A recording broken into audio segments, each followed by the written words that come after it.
Hello and welcome to this year's World Tableau presentation for the CDANZ National Symposium 2018. My name is Lauren Hughes and I'm the National Development Manager for CDANZ. I am joined today by Ronald Sultana, all the way from Malta, who is our guest. Now traditionally, we would engage directly with our guest after watching a video presentation, but we're trying things a little bit differently today, and we have invited our members over the last few months to submit their questions for Ronald. So I have a collection of these questions here, and I'm going to be speaking with Ronald in an interview fashion. So welcome, Ronald. Thank you very much for the invitation. Really happy to be with you. We're delighted to have you with us. I understand it's early morning over there, so I imagine you'll be fresh and ready to go. Would you like to start just by briefly introducing yourself and telling us a little bit about your own career journey so far? Okay, I started teaching in a community-based voluntary organization at the age of 15, then trained as a teacher, went to England and specialized in career guidance and counseling, and then came to New Zealand for 3 years where I did my PhD on career education at the University of Waikato, which was really a life-changing event for me. And then I became an academic at the University of Malta, where I still work after 30 years. I graduated from Waikato in 1988, so that's 30 years ago, long time ago.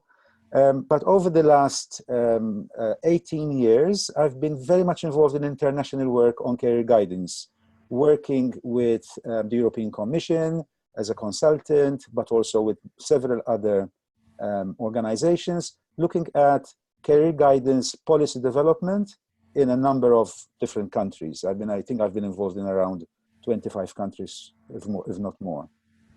Right. So that's what I've been doing recently. Yeah, that's of real interest to us for a number of reasons. Firstly, of course, our symposium theme this year is social justice, and we all know how important the right policy background is to achieving social justice. But we're also seeing a lot of change within our own government at the moment and their approach to a variety of strategies around education and career development and lifelong learning. And so it's really exciting to hear a little bit about what's happening elsewhere in the world. But we actually approached you following a conversation with Tristram Hooley earlier in the year, who was our very first World Tableau guest back in 2016. And Tristram suggested we speak with you because of the book you've just co-authored with him and with, is it Ray Thompson? Ria Thompson, yes. Yes. So Career Guidance for Social Justice, Contesting Neoliberalism, was published earlier this year, late last year? That's correct, yes. Earlier this year, yeah. Tell us a little bit about that collaboration and why that topic.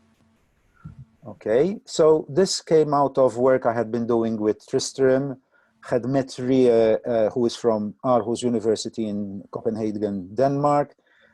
Both of us have some kind of understanding that career guidance really needs to take on board social justice issues, that a lot of the discourse around career guidance is about getting young people and adults to kind of more or less cope with the situation as it is unfolding in the world, in the labor market, with unemployment, with high rates of youth unemployment, insecurity, lack of tenure, and all the rest of it. So we felt that we really needed to shift the discourse, the debate around career guidance, and take it to a different space, one that focused on the issue of social justice, on what citizenship rights include, on very simple sometimes desires of human beings to have a decent life. I mean, all history is about human beings struggling to have a certain sense of security, of taking care of family, of knowing that they can plan for the future. So a lot of the things that have happened internationally have put paid to this sense of well-being. And we wanted to make sure that career guidance moves away from a sole reliance on personal psychology, on a look at vocational psychology from the perspective of individuals, to bringing in politics within the field of career guidance. And that was the result of a lot of debate. And finally, our first volume, a second volume, is at the proofreading stage at the moment. So there are 2 volumes on this, where we hope to shift the attention of our field towards an engagement with social justice issues. Great. So that's certainly very timely for us. And what was really interesting to me, I haven't unfortunately read the book yet, although a number of our members have, fortunately. It's just even reading your promotional blurb, it talks about an emancipatory direction for the field. And it sort of, it includes a lot of hope, I guess. It's very easy to get bogged down in the negative trends happening all around the world. So I'm really interested in some of the key themes or ideas that you have in the book, and some how to deal with things, some ways. Right, right.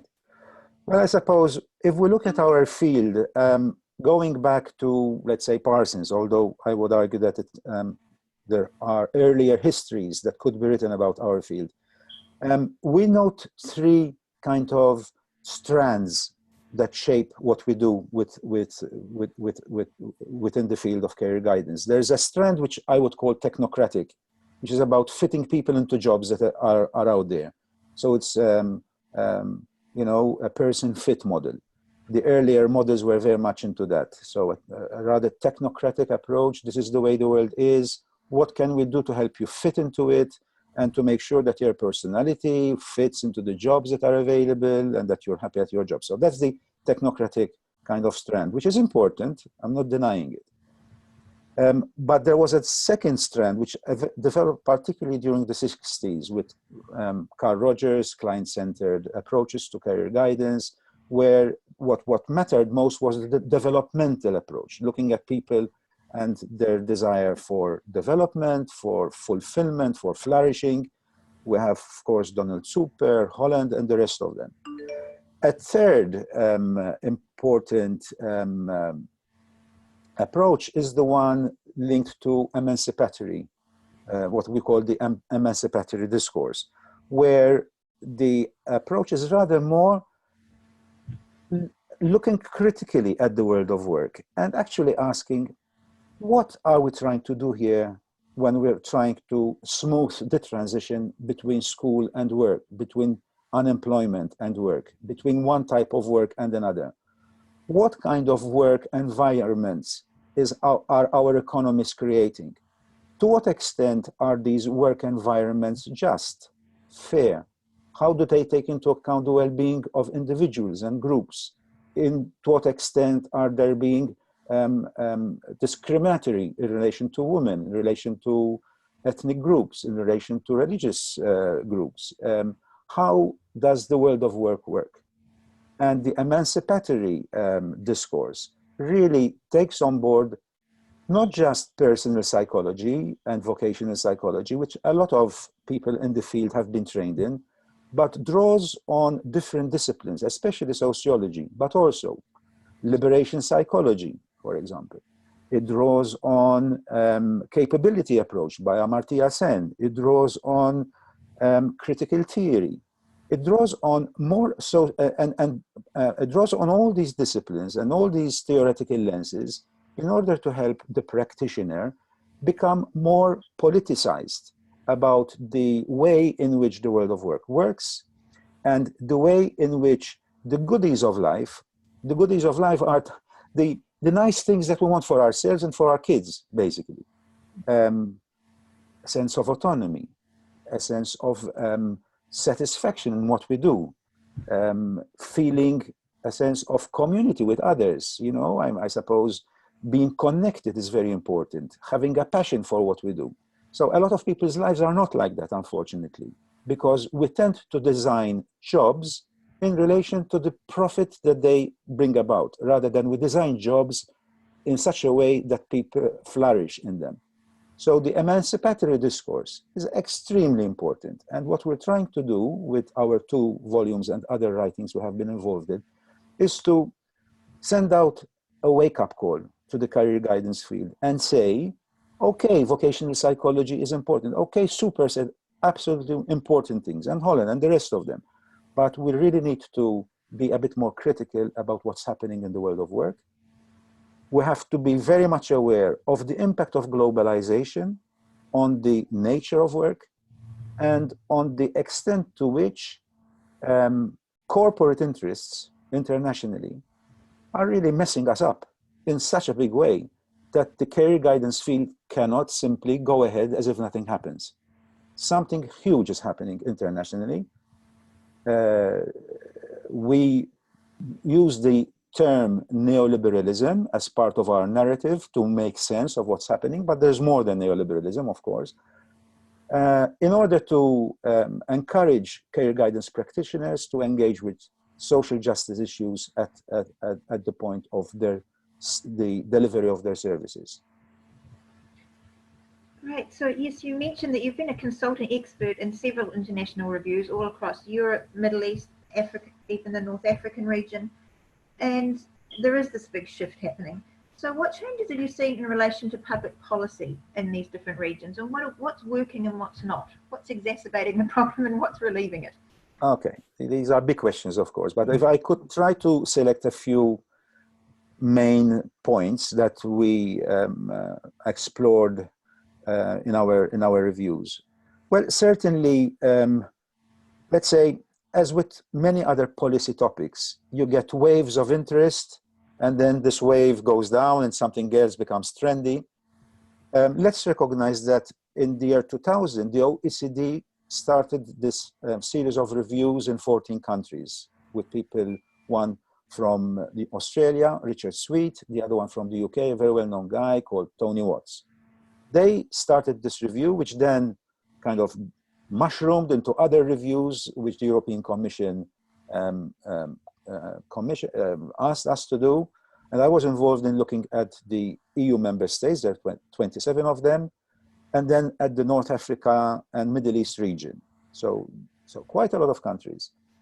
If we look at what's happening, number one, I would say there is an increasing realization that career guidance is not a one-off event. It's not a one-off thing that you give as a service, especially at crisis points or transition points. In my time, it used to be at the age of 13, for example, when you're making subject choices at school, at 16 or 18 when you're leaving school and going to further education, and so on.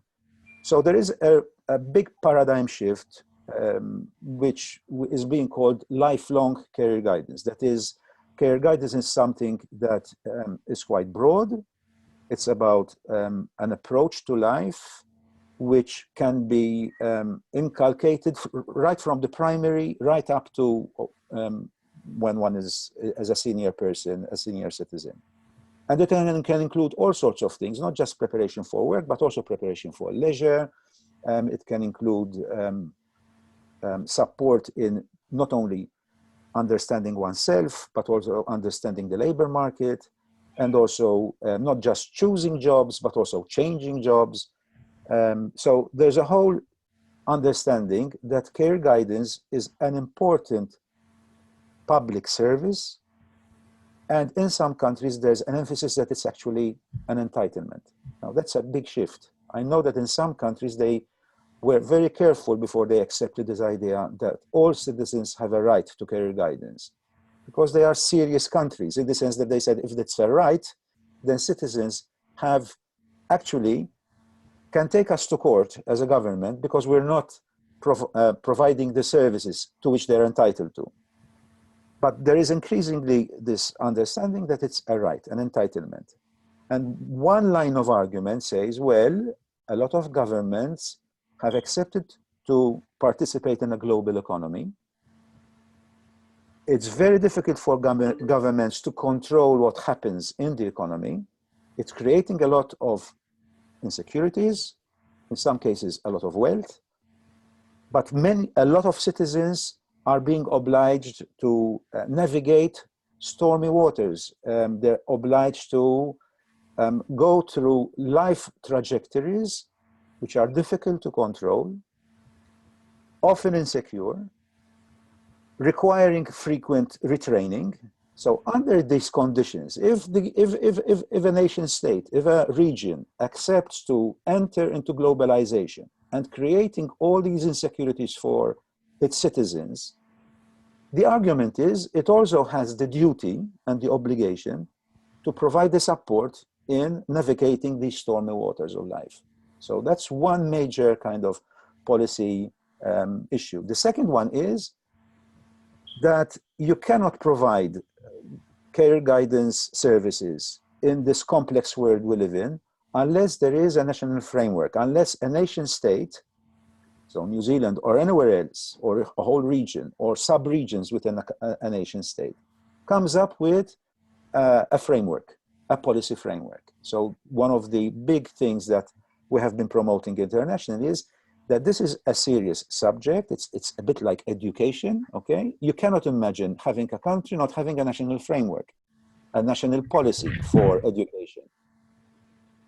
Equally, one should not have a situation where there isn't a national framework around which different groups come together in, we call these a national forum for care guidance, where these different groups come together to discuss what kind of policy, what kind of policy framework should be developed. So that's a second big message, that there should be a framework in place in order to ensure that citizens' entitlement is respected. Then there are several other issues that one could discuss perhaps as we go along, but those are two big ones. Included in this is, of course, the need for care guidance, the care guidance field, to have the capacity to carry out research, to analyze, to evaluate, to help those who are designing the policy framework. So a third major kind of set of ideas is care guidance should not just be left, you know, to develop only from the ground up, which is extremely important, but there should also be some kind of organization. Usually these are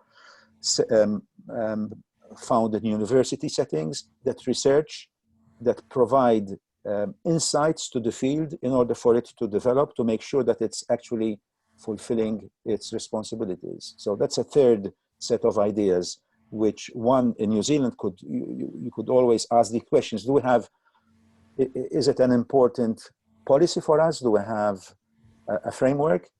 Is it lifelong in orientation? And third, are we researching it well enough in order to develop it as we should? So those are three big messages. Thank you. I think certainly our government is right there having those discussions right now. In fact, some people will be watching this today who are part of what is our career system strategy that's in development at the moment. But yes, the more connections we have, I guess, with overseas models and what we can learn from them, the better. So what advice would you have for CDANZ as an organisation of career professionals based on what's happening around the world? What should we be doing as an organisation?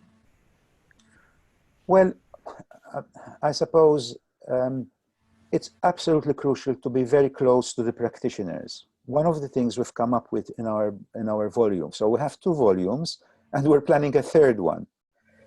And the third one really is, we want to connect with practitioners all over the world and ask them, you who are at the chalk face, you who are meeting these clients, users, citizens, I prefer the word citizens to clients, you who are meeting these citizens, what kind of social justice issues are arising?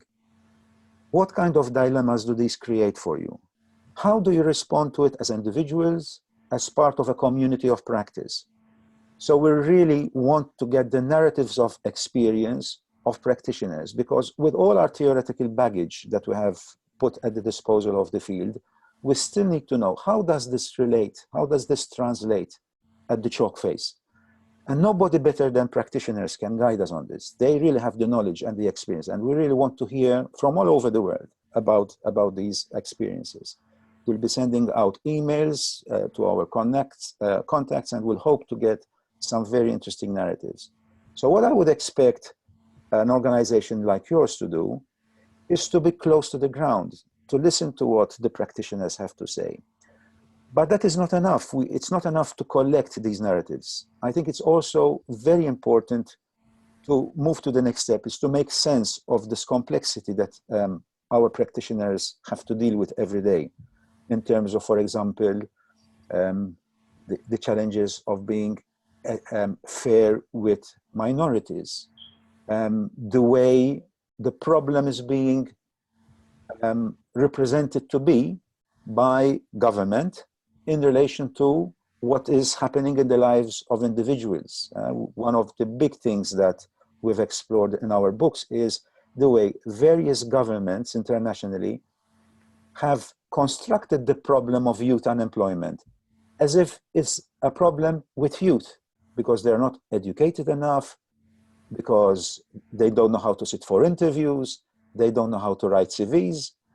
And we're saying, I'm sorry, we are representing the problem as if it's a youth deficit, when it's actually a deficit in the economy, the way the economy is working. So what I would expect an organization like yours to do is to be sharp and clear about identifying where the problem is and making sure that that problem is not represented to be a problem with citizens who are constructed as deficient in some way. Mm-hmm. That you actually take the voice of, let's say, those who are suffering the result of the economic policies that have been adopted. Right, so that's the advocacy role, which is one of our 3 tenets at CDANZ, and we strive Absolutely. to be better at it all the time. That's wonderful. And what about the individual practitioner? What's been a change in their practice in response to these trends? Well, I would say that if we take our analysis as, let's say, close to what's happening, and that increasingly citizens are finding themselves in very difficult life situations, then to me it follows that practitioners need to adopt a much stronger advocacy role. Now, one would need to unpack what that means, okay? So in terms of actual everyday practice, trying to help individuals and groups, at one level, on a Monday morning, I would understand that we teach them how to sit for interviews, because that might bring them at the front of the queue when they apply for jobs. I would understand that we would also teach them or help them develop, effective CVs. Okay, so on a Monday morning, all these things that we normally do, one would continue doing. But certainly that is not enough. I think it would not be an authentic career guidance if we did not also engage with the broader issues, the political issues, which in some contexts we are not allowed to. I mean, if you're a civil servant, there might be, difficulties in doing this. But we are arguing that if we're going to offer an authentic career guidance service, then we need to help link the personal with the political. That it's not just a question of integrating into ourselves this issue that somehow, if we just studied a bit more, trained a bit more, presented ourselves a bit better, then things would be fine. I think that we need to start engaging at a community level.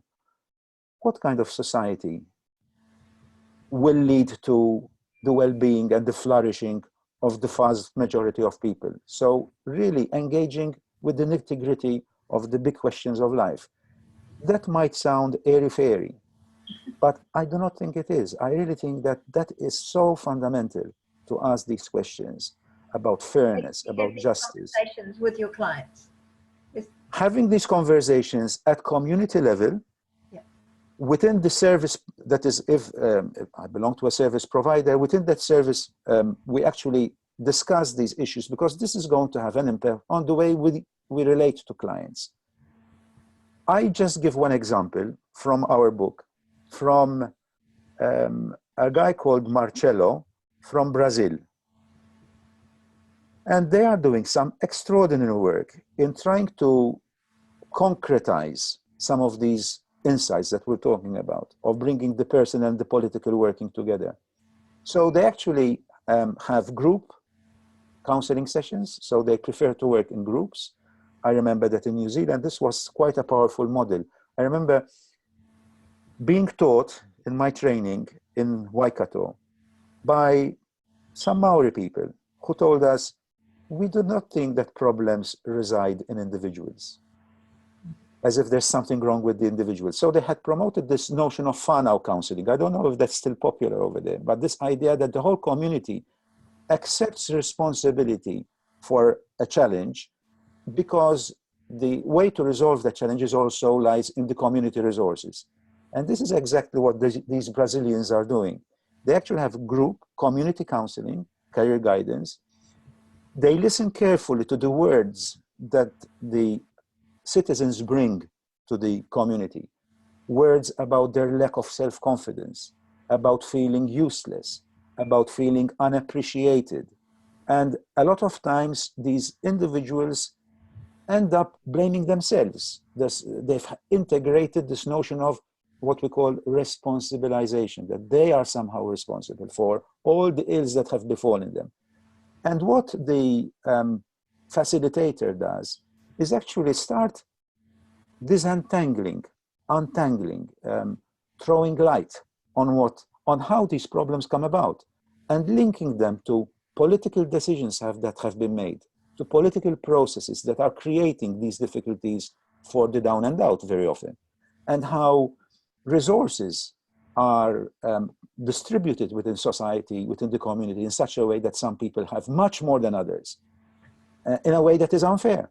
So what you get is a politicization of a group of clients or citizens who have started off perhaps blaming themselves for the situation they're in, but becoming empowered in such a way that they recognize where the blame lies.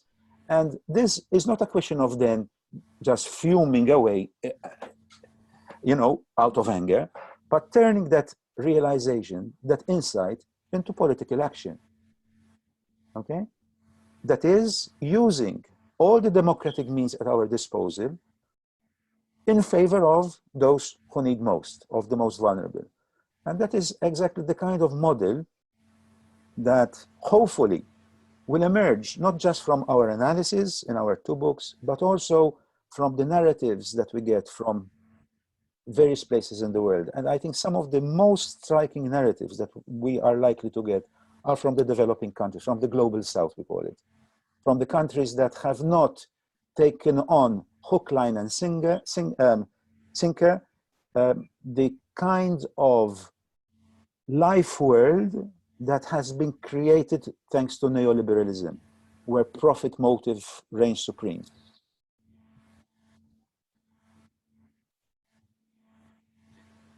Thank you. Ronald, our connection seems to be a little step broken here. Thank you. I think that's a real challenge for us as individual practitioners and for us as an organisation. So thank you so much. There was just one last question I have, because I know we've really filled our time, and I think we may have covered it, but it was, where in your view is career development going? What do you see as coming trends and fading ideas? Right. So yes, we've covered some of that. Perhaps I just say a couple of other things in order to conclude.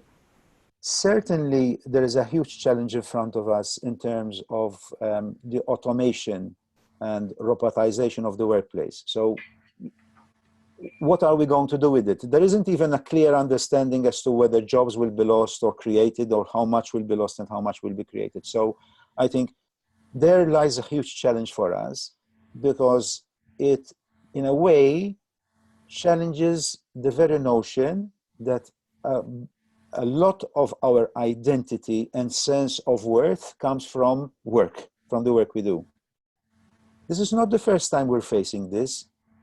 As long ago as 2,500 years ago in classical Greece, a whole community, a whole society was based on the idea that one should not really, as a human being, spend our little time on earth laboring away, but rather should spend our time in leisure pursuits, but leisure in the sense of the classical Greek philosophers, actually thinking about the important things of life: reflection, meditation, well-being. Mm-hmm. We might be coming to a stage where this becomes again something of relevance. That is, how important is work going to be in our lives? Can we export meaningless work, the indecent work, the non-decent work that prevails in the lives of so many people, onto machines, onto robots, onto automated appliances? So this, I think, is a huge challenge. Tristram Hooley has looked at this in some detail. in one of the chapters. Perhaps another one is access.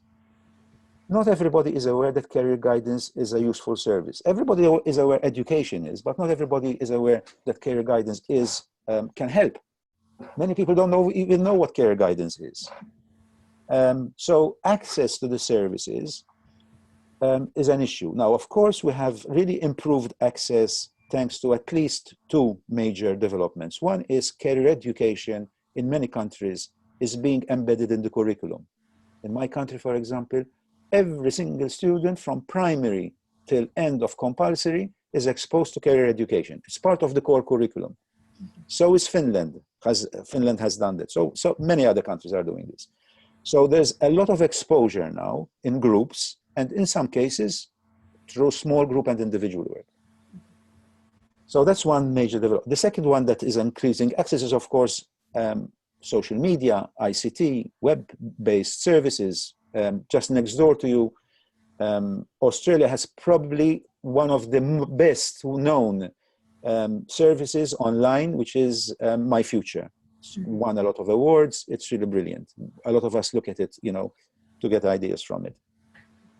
But I could finish off by being a bit more provocative with the last one, which is there is a sense in which career guidance needs to become more ubiquitous, more easily available, rather than being a professional service where you make an appointment to go to see somebody, you know, and it's all very formalized.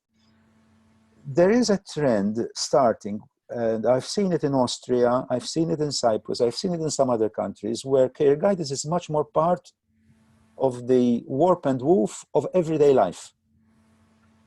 In Innsbruck, for example, the mayor of the city, who I met some years ago, who's a great fan of well-being, he goes running into up mountains and, you know, all this well-being stuff.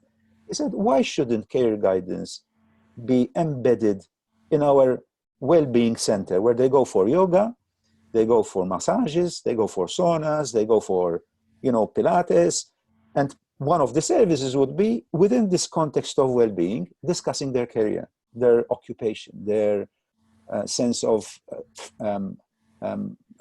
flourishing at work, at the workplace. So a third trend could be that while career guidance everywhere is becoming more professionalized, with everybody getting masters and so on, at the same time, we might be also moving towards making it less forbidding, less formal, and much more part of everyday life, so that everybody feels very comfortable talking about their career development with specialists, with trained people, but in contexts which are, you know, like, for example, some people are saying, why not have it in a high street?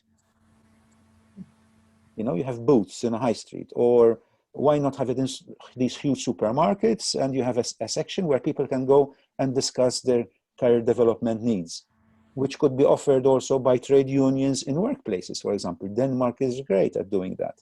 So we're trying to see, I think there are trends at making sure that career guidance is much more part of the everyday kind of experiences of people, which is very important also because it is a social justice issue. The kids of professionals are likely to get career guidance. The kids of the rest are unlikely to get any help in understanding themselves in relation to careers. I think that's a great note to end on, Ronald. It is, I guess, the vision of CDANZ that all New Zealanders receive excellence in career development. So yes, hearing those models working and that challenge to find other ways of working here in New Zealand is really appreciated. Thank you so much for your time. Thank you for inviting me. I believe you're about to get on a, well, when we air this, you'll be about to get on a plane. And we look forward to staying in touch and look forward to those next volumes of your book as they come. Thank you so much. Bye-bye. Bye-bye.